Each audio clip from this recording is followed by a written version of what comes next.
በቃ ኖ አይደለም። ስሚ እሱ የተናገረበት ደግሞ ያ ማስታወቂያ እሷ ብቻ አይደለችም። ቢያንስ እንኳ ከ20 ይበልጣሉ። ለምን እነዛን ልጆች እኛ አብሯቸው አልጠራቸውም? ለምን አንዲት ሴት አላት? ከዛ ሁሉ ከሚያስፈሩት መር ማን ነው እሱ? ማስታወቂያ ስራ አይስራ የሚል ሰው ነው ወይ ነው? ማን ነው? አይ ደግሞ ሴት ነው ቢጠይቅ ደግሞ ሌሎችስ ለምን አላላቸውም? ስሟን ጠራም አልጠራም እንዴት ረምትደናነግን ዛሬ ሴት ልጅ አታክ የሚያደርግ ሰው ሰፖርት የምታደርጉት ለምንድን ነው? ታጥፋ ይቺ ልጅ በቃ ስህተት ስራ እንዴ ስህተቷን የሚያርማት ሌላ በቃ በሌላ ወይ ነው እንጂ አታክ እያደረገ አይደለም። አቤት ያለችው እሷ ናት። ምን ማለት ነው? ዝርንፍት ግዴታ ስሟን መጥራት አለብን። እንደዚህ ኳላቴ አንድ እሷ ደግሞ ተናግራለች። እኔ ሀብታም ነው ወንድ ነው የምፈልገው አለች። እሱ ምን አለ? አንድ ሴት እኔ ሀብታም ነኝ የምትል የራሷን ላይፍ ደግሞ ተናግራለች። ድሮ ማንነቷን ምናምን ከለብ እንደምትል ይሄ ሁሉ ራሷ ናት የተናገረችው። ያ ሁሉ ተናግሯል። እሱ ብቻ እኮ አይደለም። አሁን ለምሳሌ ፐርሰናሊ እኔ ከጠየቃችሁኝ ማለት ነው አሁን ያሁላ ነገር ሀፕን ሲያደርግባት ኦፍኮርስ ወደ ቤተክርስቲያን ነው። የሰው ልጅ ምንም ነገር ሲፈጠርበት ወደ አምላኩ ነው ሊሄድ የሚችለው። ሄደች፣ በዛ ውስጥ ተከለለች፣ አለፈችው። እግዚአብሔር የተመሰገነ ይሁን። አሁን የመጣችበት ወይ ፈጥኗል። ለእኔ ፐርሰናሊ ማንም ሰው እኮ ያያል ማለት በአንዴ ነው ቡም ያለችው ከዛ ነገር ወጥታ። ነገር ግን ይሄን ስህተቷን ይቺ ልጅ ራሷን ድጋሚ ዲፕሬሽን ውስጥ ከታ ራሷን እስክትጎዳ መሆን የለበትም። የምትታረምበት ወይ ብዙ መንገዶች እኮ አሉ። በውስጥ ራሱ ደውሎ ይቻል ነበር። ለእሱ አስቦ ቢሆን እኮ ልንገራችሁ፣ ለእሱ አስቦ ቢሆን እህቱ ናት፣ ታቀፊ የመስናት ባምቢን የትም ቢጠራት ትመጣለች። ባይዘዌ እንኳን እሱን ለማግኘት እኮ ስንት መስዋዕት የሚደረግለት ሰው የነበረ ሰው ታውቃላችሁ። ነይ ብሎ ቢጠራት ሂዳ አግኝቷት እህቱ መመለስ ይችል ነበር። ግን እሱ ዩቱቡን ማስነሳት ነው የፈለገው። የተጀመረ ሰው ማን ነው? እና ሚዲያ ላይ ወጥቶ እሷን የመገጸጽ ማን ነው? እሱ የትኛው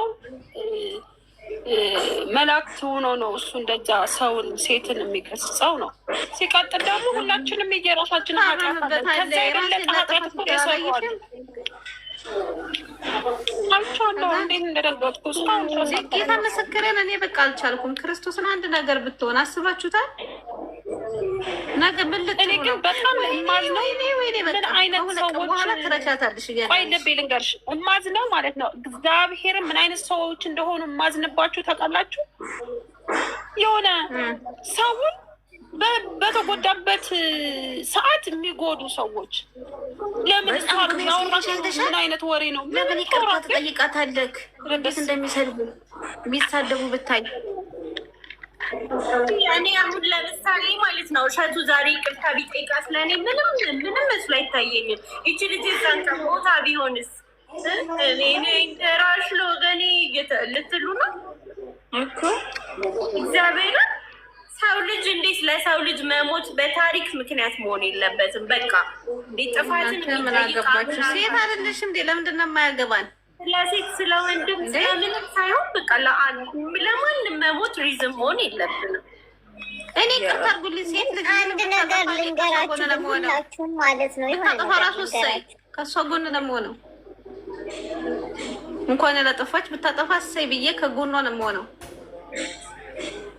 አይደለም ደግሞ ልቤ ደውሎ ሴት ብቻ ሳይሆን ሰው በመሆኗ ወንድም ሆነ ሴት እኔ በአንድ ሰው ምክንያት አንድ ሰው ራሱን እንዲያጠፋ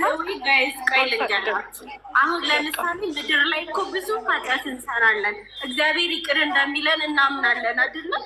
ሰው ልጅ አያጠፋም እንዴ? እስቲል አሁንም ይቺ ልጅ አሁን ነገም ልታጠፋ ትችላለች። በቃ እንዴ ፈጣሪ እኮ የምህረት አምላክ ነው። ለምን እሷን እንገላታለን እኛ? ተለሊ በቃ ደግሞ ቤት መለስ በጣም ችግር ያየሽ ልጅ ናት። እውነት እኔ አትሆንም፣ እውነት ምንም አትሆንም ማለት ነው። መልዕክቱ አይወላችሁ እኔ ስለ እሷ ብቻ አይደለም አሁን ማለት ነው፣ ስለ እሷ ብቻ አይደለም ከአሁን በፊትም ስለሌላ እንዴ ካወራን እኮ እንደ ጃዬ የተቀጠቀጠ ብዙ ነገር የደረሰበት ሰው የለም። ገባችሁ? ይሄንን ገናኙት ጃዬና እሷ ነገርና ምንም ሳታረግ ነው የምትቀጠቀጠው። አዎ አትሊስት እቺ ምክንያት አላችሁ።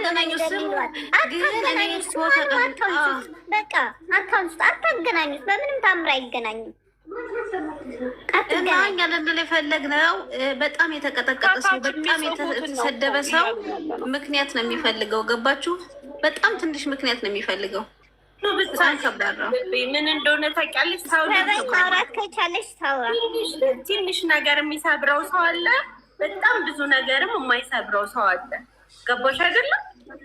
አንዳንዴ የሆነ አሁን እኔ በጣም ከፍቶኝ ምናምን የሆነ ሰዓት ላይ የሆነ ሰው ውሻ አለኝ ብዬ እኮ ተናድጄ ራሴን ካላጠፋሁም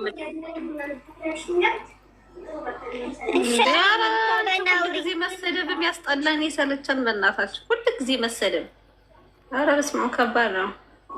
ሰበን አውሪ የኔ እናት ማውራት ከቻልሽ። እንዴት ናችሁ? ደህና ናችሁ? ኔትወርክ አስቸገረኝ።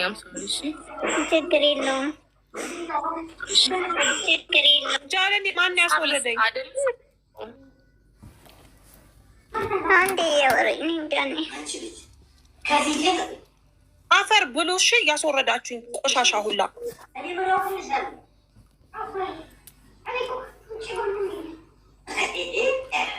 እኮ አታው በቃ የሆነ ነገር ከተወዳደረች ምን እንደሆነ ታውቃላችሁ? እንትን ነው ጃዬም እንደሷ አጥፍታለች ብላችሁ እያሰባችሁ ነው ማለት ነው። እና አታወዳድሯት፣ ለስምም አትጥሯት። እና አምራን ሳትደበድበን በፊት ማን ያስወጣቸው ሰዎች እንግዲህ ቀምሳችኋል ስድቡን። ቴንኪዩ። ሰው የፈለገውን ያውራ፣ እንዳታስወርዱ። ወደልገቡ ምንም ባወራ አይመለከታችሁም። ማን የነቀለኝ? ሲጀመር ሰዓታችሁን ያዙ። እሺ ልክ አለው። እሺ ሰው ለምን እንደምታወርደዋል